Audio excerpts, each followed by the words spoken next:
c'est le barbecue populaire aujourd'hui.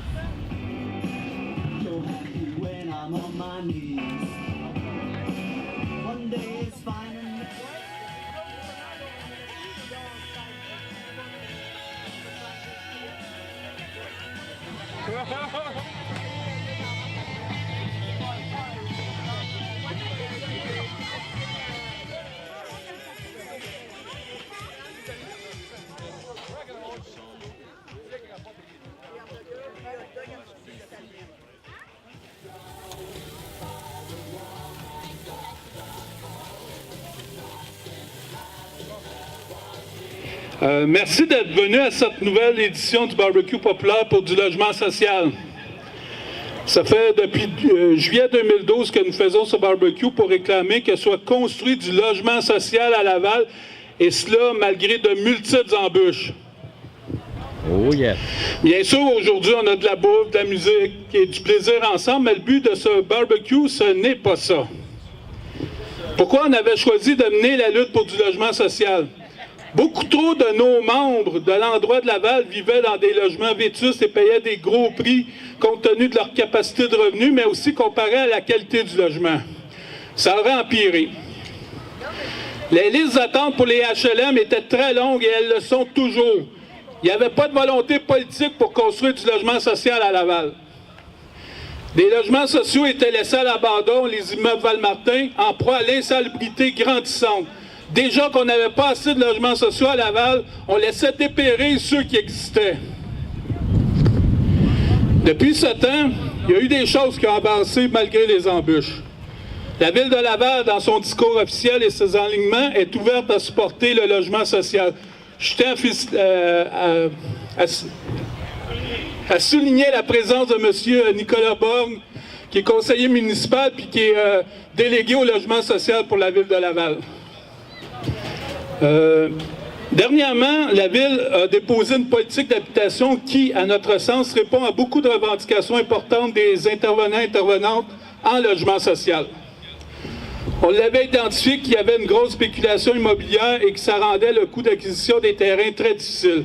On demandait une réserve foncière dédiée à du logement social, c'est-à-dire une sorte de banque de terrain destinée à la construction de logements sociaux pour contrecarrer cette difficulté d'acquérir du terrain à coût raisonnable de manière à viabiliser nos projets.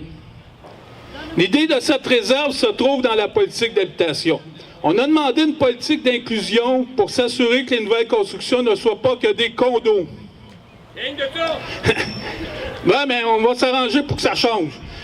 Il y a le principe de cette politique d'inclusion. Il reste néanmoins à regarder les modalités de cette dernière. Si les promoteurs de condos qui construisent dans Laval des Rapides ou Pont-Vieux se disent qu'il vaut mieux payer une pénalité que d'inclure du logement social dans leur projet, bien sûr que ça crée de l'argent pour un fonds pour le logement social, mais ça ne crée pas du logement social dans Laval des Rapides, dans Pont-Vieux. Pourtant, des quartiers qui auraient besoin d'un gros rafraîchissement de leur parc locatif vieillissant. C'est pas seulement aux riches qui ont le droit à des logements neufs et salubres. On y a droit aussi. La Ville de Laval a maintenant une politique régionale de développement social. Le logement social est une des priorités de cette politique.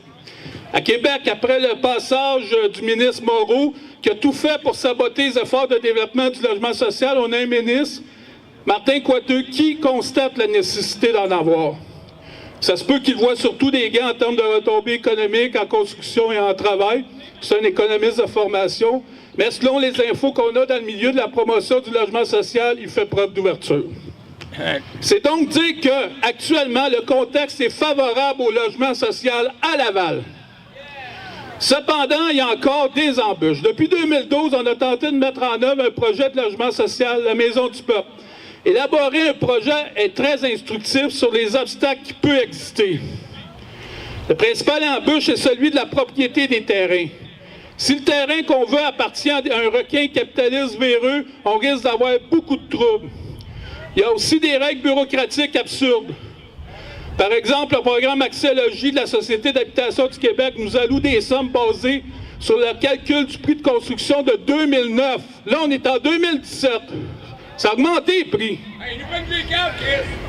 Ça veut dire que nos revenus sont moins élevés qu'il le faudrait compte tenu des coûts de construction immédiats et d'entretien futur pour combler notre budget. Ça rend nos projets difficilement viables financièrement. Par ailleurs, peut-être ça va changer, la Ville nous obligeait à avoir l'équivalent d'une case de stationnement par logement, sinon il fallait payer une pénalité qui augmentait le coût total du projet. La majorité des membres de l'OBNL, la Maison du Peuple, n'ont pas de voiture. C'est clair, les classes populaires ne sont pas propriétaires des terrains et des moyens de production et n'ont pas le pouvoir pour faire en sorte que les règlements servent leurs besoins.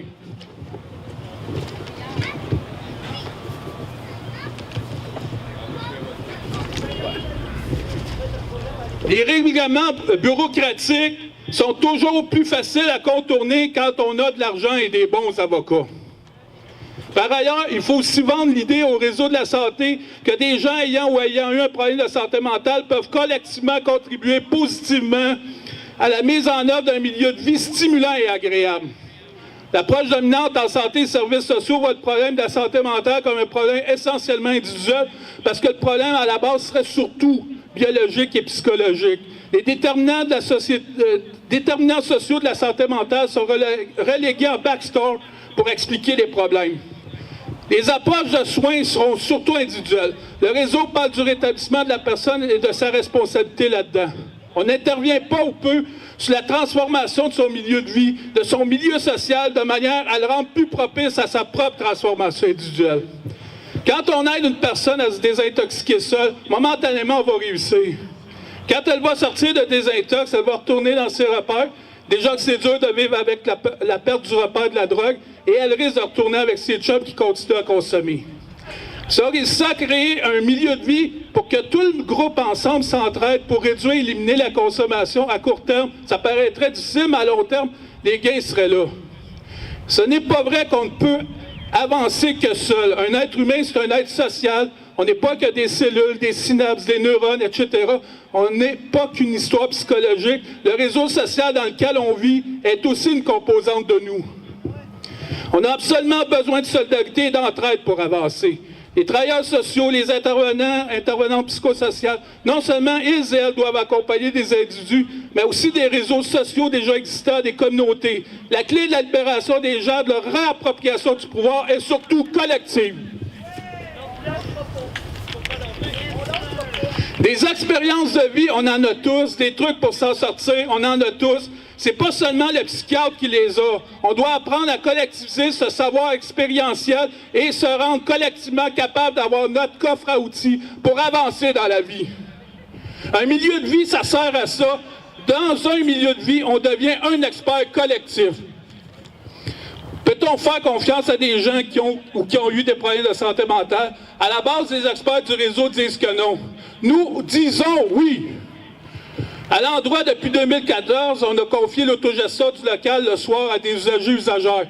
Est-il arrivé quelque chose de grave? Non. Bon, il y a bien sûr des conflits à l'occasion, mais il y a aussi et surtout beaucoup de solidarité. Ça se peut que des intervenantes du milieu pourraient aider à maximiser la dynamique de solidarité. Néanmoins, les principales responsables de leur libération restent les personnes usagères solidaires. Cela va être vrai pour l'OBNL d'habitation aussi. Il faut faire confiance à nos usagers et usagères et cesser de les voir comme des enfants inaptes. Sommes-nous tannés de vivre dans des taudis insalubres? Sommes-nous tannés des risques d'inondation quand on vit dans un sol à l'aval de rapide? Sommes-nous tannés des petits appartements où on peut recevoir personne et où on ne peut pas avoir de la place pour faire de la cuisine? Si on pouvait avoir notre lieu ou faire de la cuisine collective, mettre en commun nos fruits et légumes et en faire des plats savoureux, avoir une grande salle pour des activités sociales, pour être peut-être cultiver ensemble des légumes, en faire un lieu d'émancipation collective, se sentir chez soi avec notre réseau social, maudit qu'on serait bien. Cela dit, on ne veut pas une cage dorée isolée du monde. On voudrait que cela se fasse dans un coin où il y a des services et où on maintient des réseaux de solidarité déjà existants.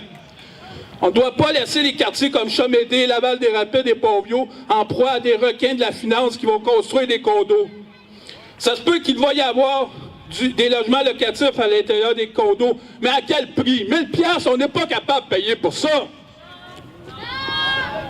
Regarde l'origine. Regarde l'autre bord de la rue. Ouais. Hein? Ouais. C'est un terrain, ça, tabarnak. Monsieur Saint-Louis. Terrain, il a donné pour un parc. Hein? Regarde qu'est-ce qu'ils ont fait quand il est mort. Ce gars, ils ont vendu. Ça a donné quoi? Ils ont bâti avec des calés de condo, tabarnak. Bon, on envoie une illustration ici, effectivement. Donc, on ne veut pas que ça se passe encore. Cette année, nous avons finalement appris que pour notre OBNL d'habitation, nous avions les unités d'habitation que nous espérions tant de la Société d'habitation du Québec pour notre projet. Néanmoins, il y avait un contentieux sur le terrain que nous avions retenu. On doit regarder maintenant pour un nouveau terrain. On ne doit pas désarmer. Il y a des opportunités à saisir. Si on les laisse aller parce qu'on n'a pas confiance en ses capacités, en celles des personnes ayant ou ayant eu des problèmes de santé mentale et en celles de tous les autres secteurs opprimés, exploités de la population, on fait une grande erreur. On doit se mettre ensemble pour exiger plus de logement social, plus de milieu de vie et de libération. Che Guevara disait « Soyons réalistes, exigeons l'impossible ». Que voulait-il dire? Être réaliste, c'est travailler à la réalisation de nos besoins. Ce qui nous paraît impossible aujourd'hui devient possible dans l'avenir. Pour cela, on doit regarder les obstacles existants et prendre une stratégie pour les surmonter. On l'a dit, il y a des embûches quand à l'accès à un terrain. C'est un facteur. Il y a des obstacles bureaucratiques, il y a quand même des opportunités existantes. On a une force collective, on a un génie collectif. Notre faiblesse actuelle est surtout celle de ne pas assez croire qu'on peut ensemble construire quelque chose de beau et de positif. Il faut plus que jamais serrer les coudes et foncer ensemble. On a ensemble un grand pouvoir d'agir. Il faut le maîtriser, en faire une arme puissante. Allons de l'avant ensemble. Nous avons notre monde à transformer. Soyons les héros de notre histoire. Merci.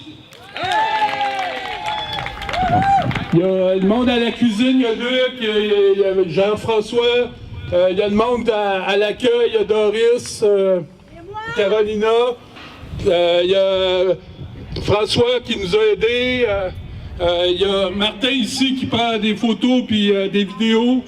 Il y a Gia, que j'avais souligné, qui était à la cuisine. Puis il y a Mario qui nous a aidés à transporter, il y a Stéphane, j'oublie-tu, il y a Daniel.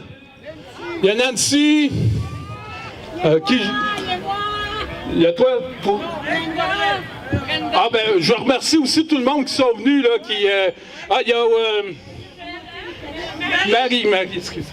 Il y a Marie. En tout cas, je remercie tout le monde qui sont impliqués. Je remercie aussi nos partenaires qui tiennent les tables. Il y a la Rue Pavio, le Jardin Bousquet, le Trill, l'Oasis.